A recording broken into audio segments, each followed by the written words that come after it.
Three Questions by Leo Tolstoy, retold. The thought came to a certain king that he would never fail if he knew three things. These three things were: what is the right time to begin something? Which people should he listen to? What is the most important thing for him to do? The king therefore sent messengers throughout his kingdom, promising a large sum of money to anyone who would answer these three questions. Many wise men came to the king, but they all answered his questions differently. In reply to the first question, some said the king must prepare a timetable and then follow it strictly. Only in this way, they said, could he do everything at its proper time. Others said that it was impossible to decide in advance the right time for doing something. The king should notice all that was going on, avoid foolish pleasures, and always do whatever seemed necessary at that time. Yet others said that the king needed a council of wise men who would help him act at the proper time. This was because one man would find it impossible to decide correctly without help from others, the right time for every action. But then others said that there were some things which could be urgent. These things could not wait for the decision of the council.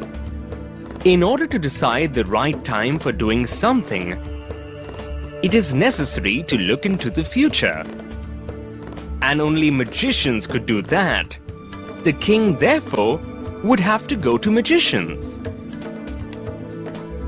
In their answers to the second question, some said that the people most necessary to the king were his counselors. Others said the priests. A few others chose the doctors. And yet others said that his soldiers were the most necessary. To the third question, some said science, others chose fighting, and yet others, religious worship. As the answers to his questions were so different, the king was not satisfied and gave no reward. Instead, he decided to seek the advice of a certain hermit who was widely known for his wisdom. The hermit lived in a wood which he never left. He saw no one but simple people, and so the king put on ordinary clothes. Before he reached the hermit's hut, the king left his horse with his bodyguard and went on alone. As the king came near the hermit's hut, he saw the hermit digging the ground in front of his hut. He greeted the king and continued digging. The hermit was old and weak, and as he had worked, he breathed heavily. The king went up to the hermit and said, "I have come to you, wise hermit, to ask you to answer three questions. How can I learn to do the right thing at the right time? Who are the people I need most? And what affairs are the most important?" The hermit listened to the king, but did not speak. He went on digging. "You are tired," said the king. "Let me take this spade and work in your place." "Thanks," said the hermit, giving the king his spade. Then he sat down on the ground. When the king had dug 2 beds, he stopped and repeated his questions. The hermit gave no answer, but stood up, stretching out his hand for the spade, and said, "Now you rest and let me work."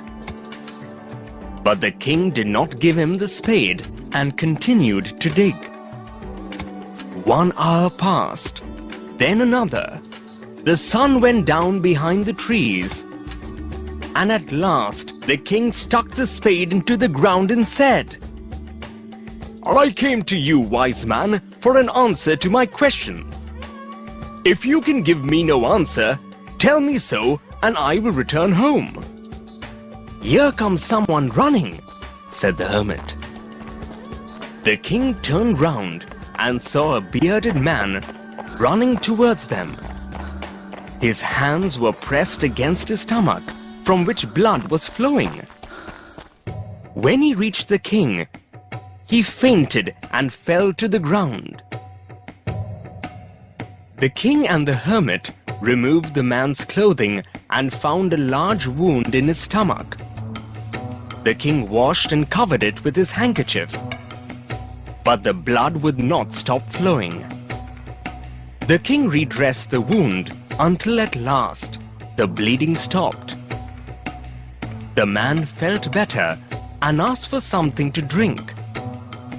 The king brought fresh water and gave it to him. By this time, the sun had set and the air was cool. The king, with the hermit's help, carried the wounded man into the hut and laid him on the bed. The man closed his eyes and lay quiet. The king, tired by his walk and the work he had done, lay down on the floor and slept through the night. When he awoke, it was several minutes before he could remember where he was or who the strange bearded man lying on the bed was. "Forgive me," said the bearded man in a weak voice, when he saw that the king was awake. "I do not know you and have nothing to forgive you for," said the king. "You do not know me, but I know you. I am that enemy of yours who swore revenge on you because you put my brother to death and seized my property. I knew you had gone alone to see that hermit, and I made up my mind to kill you on your way home. But the day passed and you did not return. So I left my hiding place and I came upon your bodyguard who recognized me and wounded me.